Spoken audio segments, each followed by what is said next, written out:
Okay, so before we get started on the questions, I just kind of wanted to, we just had two major releases. They have been in the works for a year at least. And I know all of you had tons of contributions on that. So I'd really like to know a little bit more about what was your favorite feature, or something that you worked on that you're really proud of, or something that you're kind of excited to see come up in the near future with where we're going with these tech launches. So again, I'm kind of going to call people out how I see them, but I'm going to start with Maddie because she's right here next to me. So what's your favorite feature of .NET 6 and Visual Studio 2022? Oh my goodness. When you told us you were going to ask us this question, I was so stressed out because I could go on for 45 minutes about this. And since I'm going first, it's not like everyone else has taken all of mine, so I can just take them from everybody else. No, I'll try and be good. I have to obviously say .NET MAUI Preview 10 shipped with .NET 6. And so we're going GA in Q2 2022. It's still in preview. Preview 11, actually, the bits came out the other day, so that's exciting. Hashtag preview. It's all preview, all the preview bits, but it's really awesome. And I remember thinking after .NET Conf, it's really come together in the past few months. Just the single project experience in particular. I mean, I can put SVGs in my project now and they just automatically resize to all the different devices and everything that people use. And it's just so much easier than having to make 8,000 different sizes of images and drag them into all the right folders, which I always name wrong. And then it's a whole mess.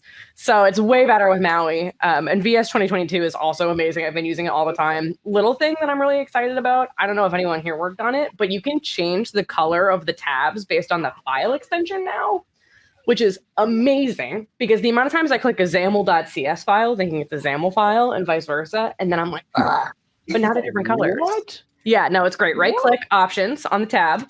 Okay. And then there should be colorized tabs based on project or file type. It's right so good. Tab layout options. Yeah.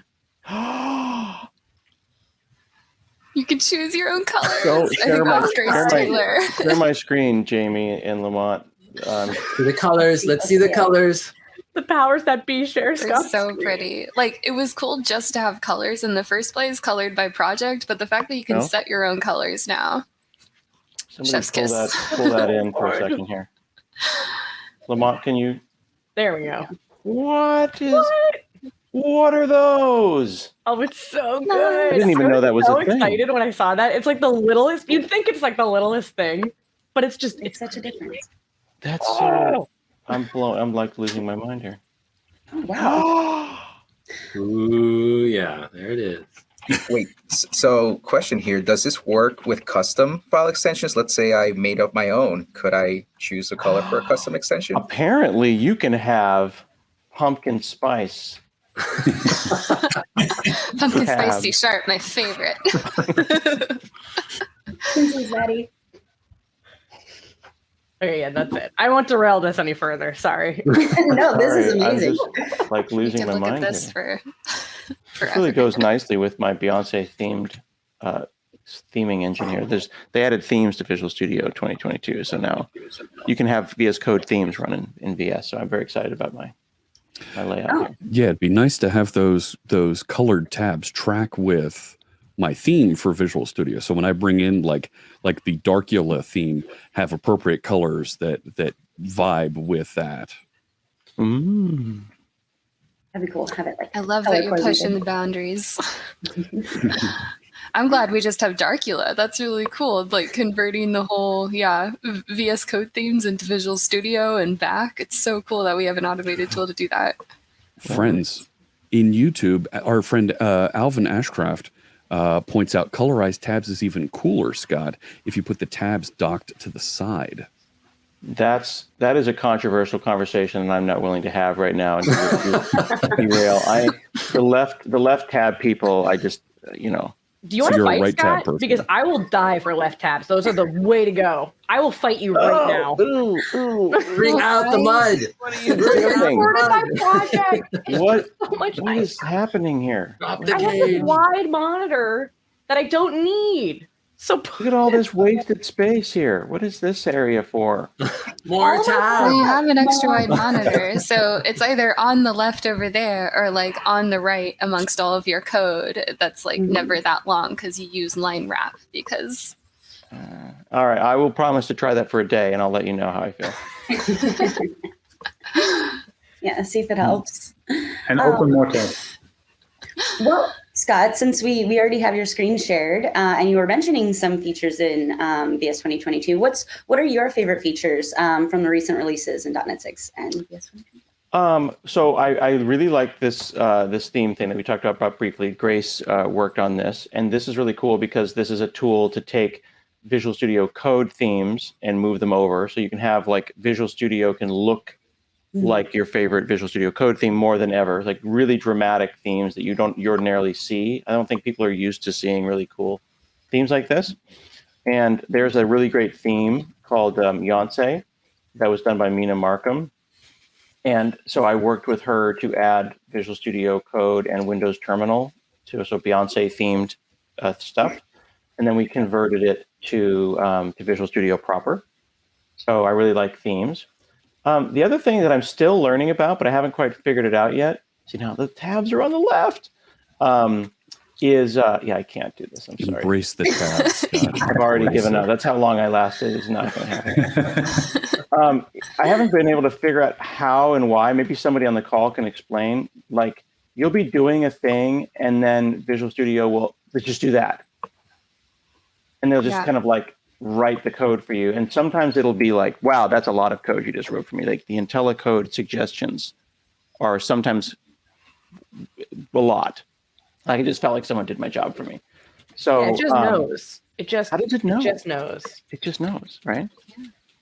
So like writing this horrible code that we're looking at right here, because I'm messing around with a bunch of JSON, just typing, and then it's like, oh yeah, I'm doing a thing, dictionary, whatever, and then you go, oh, okay, tab, like, yeah, that's what I wanted, and then you go and do a thing, and then it's like, what? And it just fits in very nicely because you can see that I've got my regular IntelliSense here, and then suddenly it's like, here's the next 20 line, 20 characters you probably just don't even need to worry about.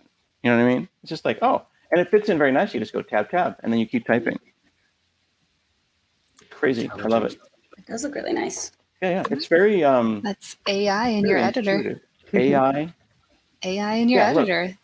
Yeah, see? All of IntelliCode is trained on models and on open source C# code and everything, and it learns from the context of where you're at, and will use local variables and local stuff that you got going on and plug into common patterns that it thinks you're trying to do. Yeah. It's super high tech. And Very what's smart. funny about it is like Kendra just said, it uses local variables and it figures, well, you just did that. You probably want to do that. And it's right, 80, 90% of the time. And I used to think I was like a little threatened by it. I was like, oh no, like this is not a thing. They're gonna take my jobs. And then I'm like, no, actually it's just saving me typing. It's just doing stuff that I was totally gonna do anyway. This is really awful. We need to get my crappy code off the screen here because now it's embarrassing me because Mads is here and he's like, this could have been a record or whatever. I did use a record. No, keep it there. Keep it there for me. There you go. That's Mads. Yeah, there you go. Oh, actually, I just realized, if you don't mind, while I've got the designer here, Mads, what does this mean here? What does that mean? Equals default? Yeah. It means the same as default of string, but it just grabs the type from the context, so you don't have to say it. So it's null. But why isn't default? And why do I have to say it? It's the default. In this case, people put it there so that they could put the bang on it because they want to silence some nullability warnings. That's my guess. I remember when I learned about factorial in school, and the teacher was like, hey, this is the number 5. And then what's this? And then it goes like that.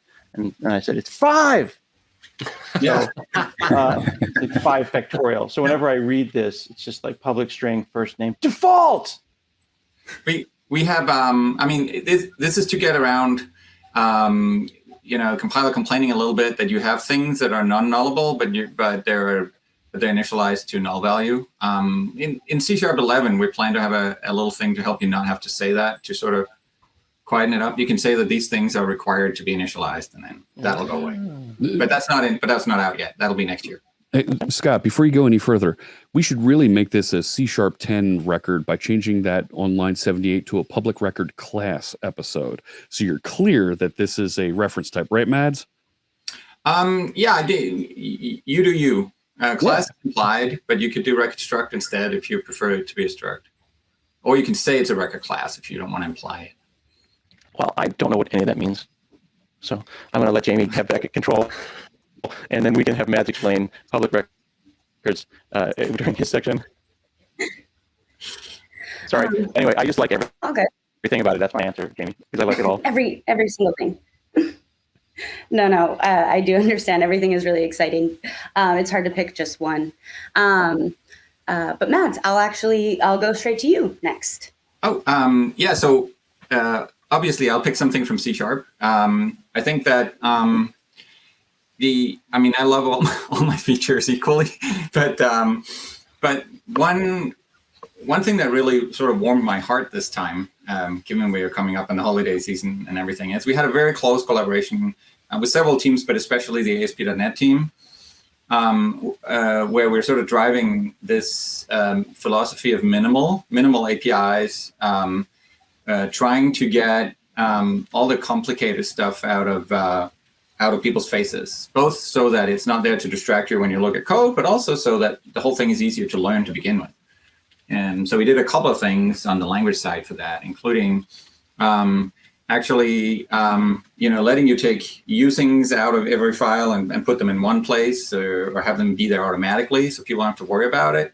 So that kind of shrinks your code in that direction, but also allowing namespaces, things not to be nested in namespaces. So if you like your tabs on the left side, you get a little more screen real estate for your code because your class declarations won't be indented. So little things like that, but also types and lambdas helps with the minimal thing and so on. So it's not the individual features I love so much as the fact that we have a really good collaboration about the end experiences of using the language on real things, as opposed to sort of just adding features in the blind. So with collaboration with teams, of course, we've had really strong collaboration from the community as well this time around. C# design is open source. We get lots of feedback, lots of contributions into the compiler and so on. So that's what I've enjoyed. And it's great because I can continue to enjoy that for the next several releases as well. Yeah, I love that. I'm a really big fan of all of the C# 10 features as well. It'd be hard to pick just one. Me too. And I'm glad that you called out that makes it better for vertical tabs, because it is. Right? It is. Just following up on that. Okay, next, Kendra. Yeah. So what are your favorite features? With me, it's going to be test features because I'm all about that testing life. So one of the really useful ones is for a test, if you right click inside of it, you can just show in Test Explorer. I wish we had this for years, but just things keeping your test in your editor that you're actually coding in sync with the Test Explorer, so you can just right click and jump right to the results, and any like messages and info and running and debugging, all of that is like right at your fingertips is so much nicer. I know people have been like looking and thinking, okay, this is my test, let me find that name, or copying it into search and all of that stuff. Like, no, it should have just been a gesture, and we have it now. And it's a keyboard shortcut, Control-ES, when your cursor is inside of a test in the editor. Nice, amazing. Yeah, I bet that really streamlines testing and the time it takes to actually get all of that done. Yeah, I've definitely had people reacting like, oh my gosh. So it's good to know. Sometimes it's just the small things that you need, you know? Absolutely. Okay, I'm going to go with Dan Roth. I got to go with Hot Reload. Hot Reload, epic feature, VS and .NET. You change your code, like you just hit the button, the little flame button, or you save if you turn that option on, and poof, it just like shows up in your app almost instantaneously. It's pretty phenomenal. It works with Blazor, it works with ASP.NET Core, it works with Maui, it works with all the UI stacks, pretty much anything in .NET. You basically get your code like injected into your app at runtime, no rebuild. no restart. That's why it's so fast. And the really cool thing is you preserve any app state. Like if you're in the middle of something really like deep in a UI someplace, like a tree view or a big complicated form, you can tweak the UI without having to recreate all that app state. So hot reload, huge win. Tons of other great Blazor stuff as well, of course, but hot reload's pretty awesome. I wish I could be like reacting to this, like send hearts and claps. Oh my gosh, so true. I should have said hot reload in Test Explorer. That's so cool. I've been a big fan of using hot reload with like Azure Functions apps. So as you're building something that doesn't have a user interface, as I'm changing the way that the functions behave, it just automatically patches. And now I get that new behavior as I'm building and testing those functions. Really cool stuff. Very cool. Would you say that's your favorite feature, Jeff? It's up there. Yeah, absolutely. What other ones would you suggest? Oh my gosh. The improved capabilities in Blazor to interact more with the entire web document. The fact that I can change the page title, that I can inject items into the meta, I can inject meta tags into the head of my document, right? Yeah, it's so meta. That's right, meta. I can put So things in meta. there, descriptions and keywords and things in there as folks navigate around the application, makes it feel much more like a complete web application framework instead of just like a series of directives that appeared inside the DOM between a couple body tags. Now I've got full control over my page. Nice. Love that. Have a couple more. So Vincent, I'll go to you, and then we'll finish up with Luis, and then we'll move on to questions.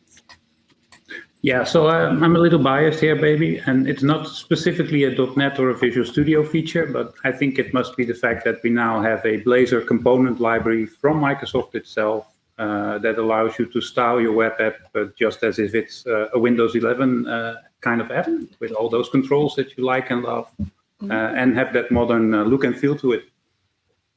Yeah, Fluent UI support. Yeah, the Fluent UI folks built those for us. It was great. So if you haven't checked out the Fluent UI components, I think it's aka.ms/blazor-fluent-ui. Blazor Fluent UI. So that's the URL. But there's like a whole 40 of them, right? Like 40 controls. Correct. Yes. Fully accessible, dark mode, light mode. They can integrate with Teams apps, Windows 11, Office apps. Yeah. Yeah, and we have some great new additions coming up, new controls, but also more capabilities of being able to style your controls with what they call design tokens, which is kind of a web standard. And we'll have support for that as well. Excellent. All right. So what was that? aka.ms/blazor/something UI? Blazor dash. So Blazor dash Fluent dash UI. Blazor Fluent UI. That's the URL.